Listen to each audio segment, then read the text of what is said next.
Et donc maintenant, nous allons donner la parole enfin, avoir une présentation de l'accord de coopération décentralisée entretenu entre la région Nouvelle-Aquitaine en France et le plateau central, la région du plateau central au Burkina Faso. Alors, je ne sais pas pourquoi j'ai mis Bénin, donc c'est une erreur, hein, c'est Burkina Faso. Donc c'est un projet donc mené pour lutter contre la déforestation et la dégradation des sols, et elle va être assurée par Sylvain Davila de la région Nouvelle-Aquitaine. Oui, merci et bonjour, bonjour à tout le monde.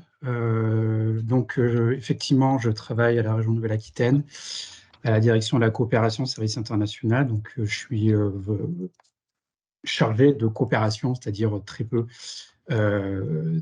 compétent sur les questions de biodiversité. Vous m'excuserez par avance si je suis limité dans ce domaine. Autre propos liminaire, c'est génial de passer après Montréal et Strasbourg parce que beaucoup de choses ont déjà été dites, très intéressantes. Donc, ça va alléger énormément ma présentation. Effectivement, je vous présente très rapidement cette coopération avec le plateau central au Burkina Faso.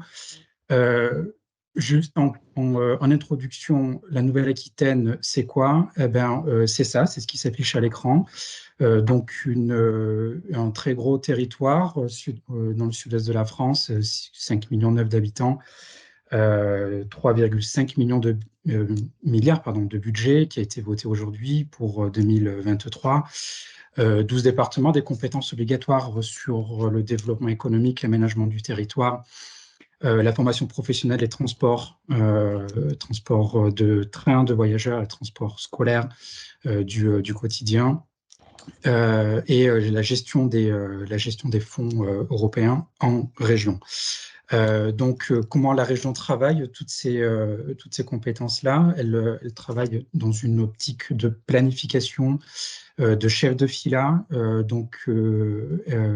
Les régions françaises, et pas que la Nouvelle-Aquitaine d'ailleurs, met en place des schémas aux acronymes barbares comme le SRADET, SR2I, etc., qui sont des schémas d'aménagement du territoire pour le SRADET, et le CR2I, le schéma de pilotage du développement économique. Ces schémas prévoient un certain nombre de dispositifs techniques et financiers pour décliner au plus près des habitants, des opérateurs économiques, des territoires, les orientations régionales définies dans ces schémas. Et la biodiversité dans tout ça, vous me direz, la biodiversité, on est sur un chef de fila, sur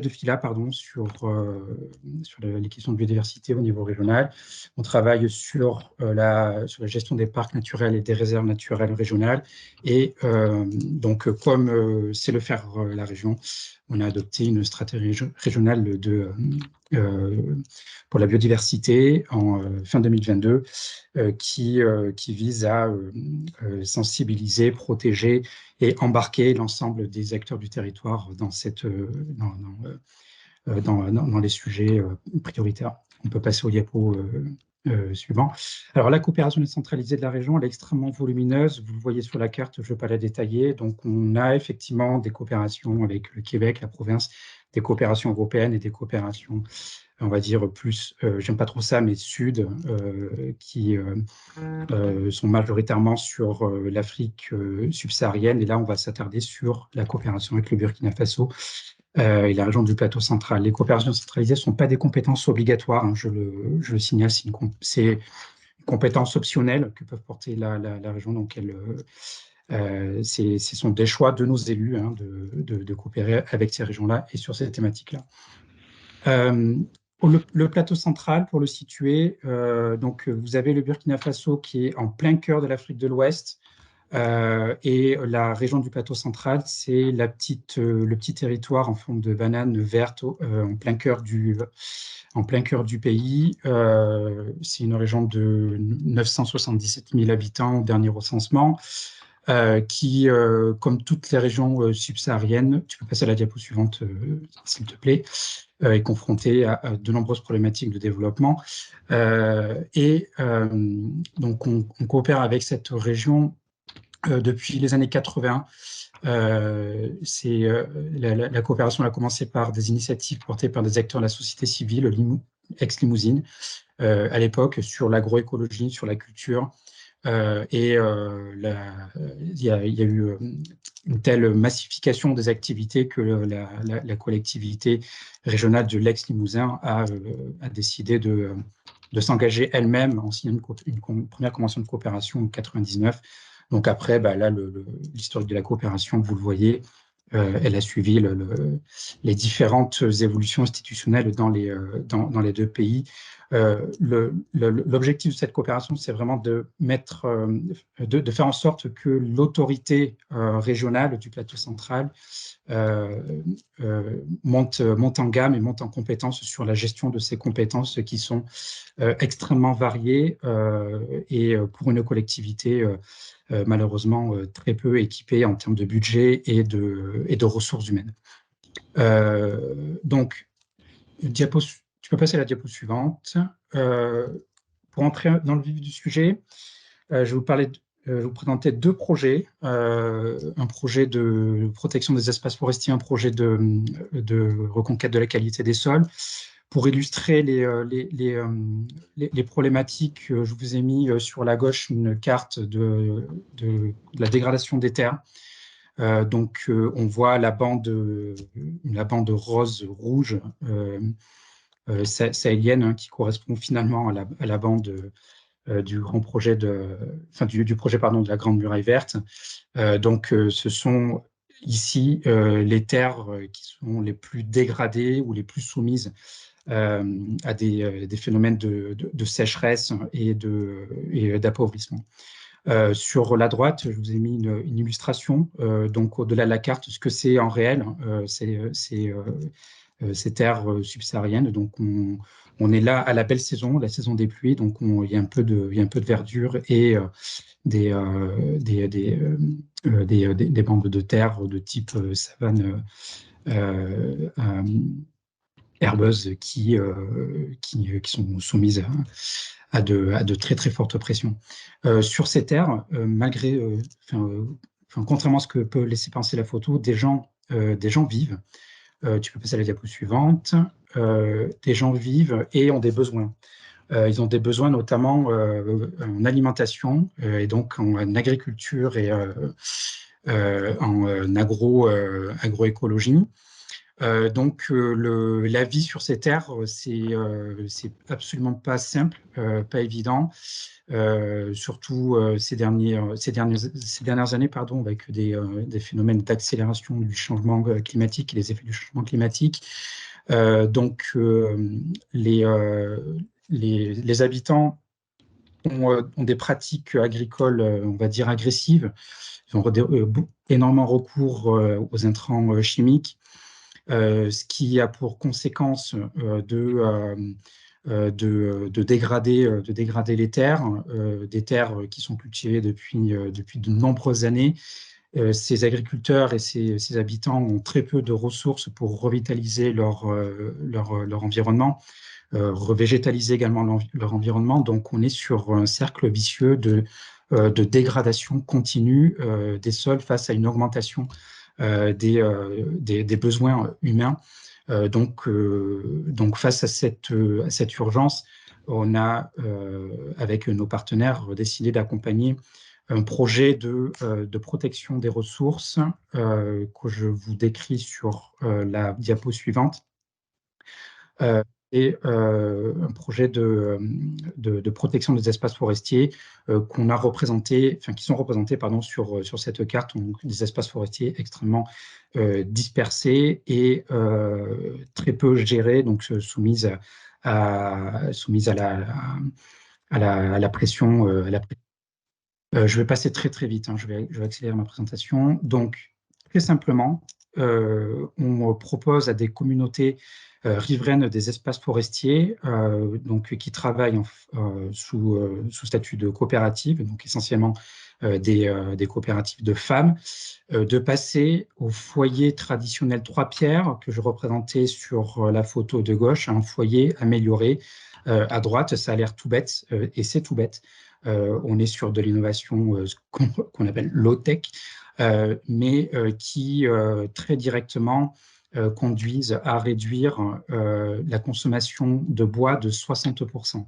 Donc, qui dit réduction de la consommation de bois de 60%, dit diminution de la pression sur les espaces forestiers d'un niveau équivalent, et dit aussi réduction des émissions de gaz à effet de serre équivalent. Donc, ces foyers sont utilisés pour les activités économiques. Donc, là, on voyait sur la photo, c'était une activité de transformation de noix de karité. Mais aussi, au quotidien, ces foyers sont utilisés pour la cuisine, hein, dans les ménages. On s'est fait accompagner pour travailler ce projet par une structure néo-aquitaine qui s'appelle Oxao, qui a travaillé avec les équipes locales en charge de la gestion du projet les accompagner pour mieux planifier les activités du projet et mieux mesurer les impacts. Donc, sur la droite, là, on a un exemple d'outils de mesure des économies carbone qui ont pu être réalisées grâce à ce projet. Au niveau méthodologique, on part sur du très petit, du très local. On a énormément d'expérience où on veut tout de suite aller sur des gros projets à impact, et souvent ces gros projets montrent leurs limites parce qu'on va très très gros et on ne part pas des besoins des populations. Donc là, on décide d'aller aux besoins des populations, d'accompagner des femmes qui ont des besoins sociaux. Donc, on travaille d'abord sur les impacts sociaux du projet pour embarquer les communautés. Et dans un second temps, on identifie des impacts environnementaux et les communautés sont sensibilisées à ces impacts environnementaux. Elles comprennent les effets parce qu'on a de la démonstration. Et là, en fait, on est vraiment sur des projets, on va dire, d'incubation où on part sur très petit, on est sur 15 coopératives, on est sur des accompagnements à peu près 1 000 € par projet. Et ces 1 000 € permettent de générer des co-bénéfices relativement importants. Donc là, je avec les objectifs de développement durable sur la droite. L'accompagnement, il est très simple, en fait. On fait un don à la coopérative qu'elle utilise comme un fonds recyclable, comme un prêt, en fait, que gère la coopérative. Et cette coopérative va développer des projets à impact d'agroécologie. Et en contrepartie de ce don, la coopérative s'engage à fabriquer des foyers améliorés et à les distribuer à leurs membres et au village attenant. L'autre projet, c'est un projet qui parle là aussi d'un besoin social, qui est très très éloigné des questions de biodiversité. C'est à la base un projet d'assainissement qui consiste à répondre à ce besoin d'assainissement en construisant des latrines individuelles, donc latrines qui sont illustrées, hein, sur la photo en haut à droite. Latrines individuelles de type Ecosan, Ecosan, c'est un type de latrine, donc elles sont surélevées. Ces latrines séparent les matières fécales des urines, et le fait qu'elles soient surélevées facilite la vidange des fosses. L'innovation dans ce projet, c'est surtout de replacer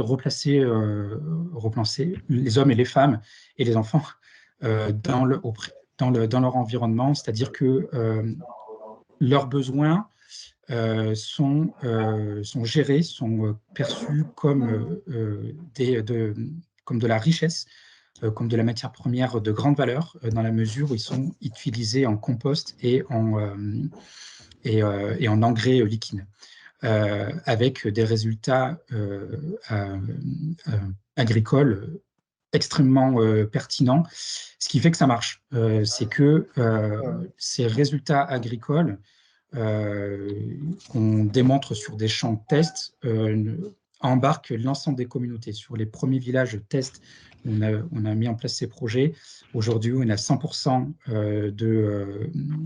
d'assainissement. Chaque personne a une solution d'assainissement, une latrine, donc ce qui réduit les maladies hydriques. Et ces villages sont aujourd'hui en sécurité alimentaire. Ce qu'on observe aussi, c'est des reconquêtes des sols en réutilisant ces engrais, en utilisant pardon, ces engrais naturels en agriculture. Les communautés ont pu recultiver des terres qui étaient déclarées depuis 2-3 générations infertiles. Donc là aussi, en termes d'impact, on part sur initialement un projet sanitaire avec un objectif de réduction des maladies diarrhéiques et une augmentation des taux de latrinisation. Et en fait, on accompagne, on démontre des impacts économiques et sociaux avec une sécurité des communautés, de bénéfices agricoles et globalement une amélioration des conditions de vie. Et sur l'environnement et la biodiversité, les champs qu'on appelle les champs écosanes permettent, sont cultivés de manière beaucoup plus, dans un esprit beaucoup plus agroécologique. Et donc, on regagne de la qualité des sols, on regagne de la biodiversité micro-organique et terrestre, parce qu'à côté des champs, on replante des arbres, etc. Donc, on va réapparaître des espèces d'oiseaux, etc. Et surtout, on réduit l'eau parce que meilleure capacité de rétention d'eau dans les sols. Alors, je ne sais pas si j'ai dépassé le temps, je suis désolé, mais ma dernière diapo, c'était juste pour vous dire que le Burkina Faso, c'est, contrairement à ce qu'on peut entendre aujourd'hui dans les médias, ça reste, et malgré la situation qui est objectivement compliquée, ça reste un pays assez cool.